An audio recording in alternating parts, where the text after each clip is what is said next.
Hello everybody, this is Ken Faulkner coming to you with another knife video and a story as always.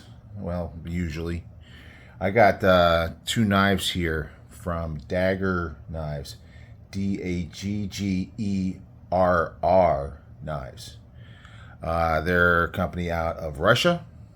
I know that there's lots of political related stuff with Russia, but I'm kind of, when it comes to politics, I see people from other countries as being people like I'm people, and I think that the governments are the ones that we really got a problem with.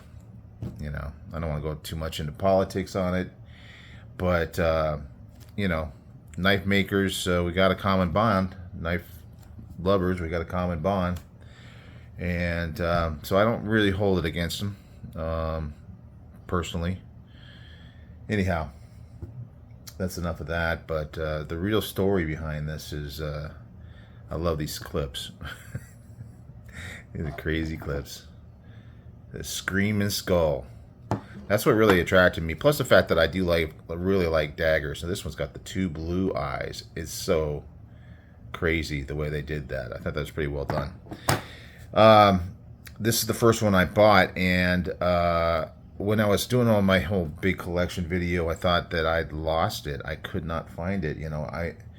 When I'm doing these collection videos, I'm trying to find like 20 different knives in a price range, so it's just random. It's not all one, brand or anything like that. I'm digging through all my stuff, and I got things all over the place, and doing the channel and all that, things get kind of thrown around all over the place. I don't always have time to really put everything back in its place. So I had written this one off. I had decided that this one was gone. This is the one, it's called the Arrow. And I think it's a good name for it. It's definitely got that dagger shape. It's only sharpened on one side, but it is a dagger shape. So it does, even though it will only slice and cut with one side, it will stab like a dagger for sure. And it's got like a little fuller up the middle, both sides. Very cool. You see a common thing. I never really, got into dagger knives that much, but you can see they have this similar kind of cutout shape. And I think it's really a skull kind of shape. Like the top of the skull up here, and then here's where the jaw would be. Anyway, yeah, so I thought it was gone. I went to Blade Show, had, figured I'd never find it again. So I'm at Blade Show, and I see that Daggerr has a booth. First time I've ever seen them at the show.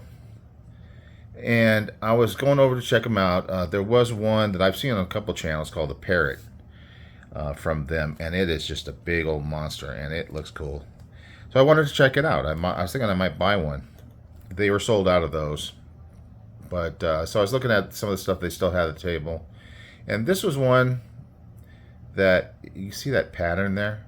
This is FRN handle scales, and this knife is actually only $30. It's really quite inexpensive. Now the blade steel is 8CR 14 MOV. So 14 MOV, I guess it's got a little bit more chromium than 13 MOV. But that's not a bad steel for a budget knife, for a $30 knife. And the FRN is not that bad, and I do like this pattern. And it is grippy, and it's cool, little skulls, right? That's what I see.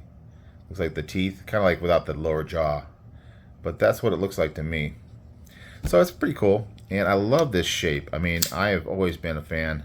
This one's a little less of a dagger shape, even though it's close, but it's more leaf shape, kind of, I would call it. There's a knife that I have really, another budget knife, that I've always really, really liked, and it's from Kubi. It's the KU122, and for some reason, even though it's an inexpensive knife, it's, I think it's D2 steel, G10 handles. This thing just flicks out great, and I love this blade shape. It also is very reminiscent of the Spyderco, especially here, because you got that shape, that skull shape that looks very much like a Spyderco hole. So I don't know. Maybe they're kind of copying. I'm not sure. Anyhow, I am really attracted to this blade shape, and actually, to be honest with you, I've always kind of had a problem. This one's got a flipper, so obviously that is a way to open it. But this hole on this one has always been a little bit more difficult to deploy. I think it's because if you look at the way they are, that the hole is closer to the pivot on this one, where here you get a little bit more leverage by having it out. And in the hand, not only does that FRN actually feel very comfortable, and it does have steel liners, so there's no flexing of this thing. It's very solid, but it flicks really, really well. I mean, it's just very satisfying, very easy to flick out. So I figured 30 bucks, I'll go ahead and buy it.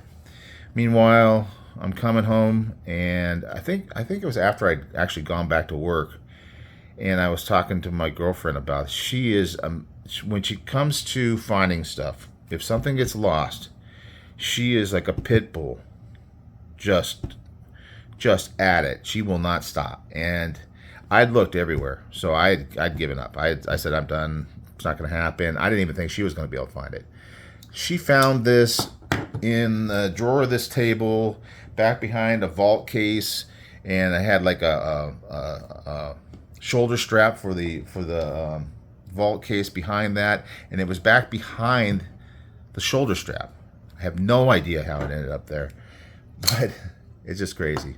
So anyway, this is the Arrow, and this one is called the Resident. So yeah, it does have a glass breaker. I've never been a fan, but there's just kind of like lanyards and things like that, and I guess some people might like it. I suppose if you really wanted to put a little divot on something, you could use it for that, but it's not sharp enough to cause me problems like trying to grab it out of my pocket. It's not poking me, so I'm not mad about it. It does hold on the clip. You can see it's got flats on the glass breaker, so I guess you can get a wrench on there and turn it off and then flip the clip around to the other side. So it seems like it's ambi on the clips, so that's a good thing. And so yeah, it doesn't bother me. So yeah, it's a cool knife. Another budget one. Just I like budget knives that are great value, and ones that I really like other aspects of it. I will carry it. It's not going to be like the prized possession in my collection. I'll always remember that this one was the one that almost got away. So there's a story behind that one now, and who knows, one of these days maybe I'll get one of those parrots from Daggerr Knives. I think they do pretty good work. Everybody's got their personal opinion. I'm not going to tell you what to like, buy, whatever, but this is what I got. Another video for you guys, and I will see you on the next one.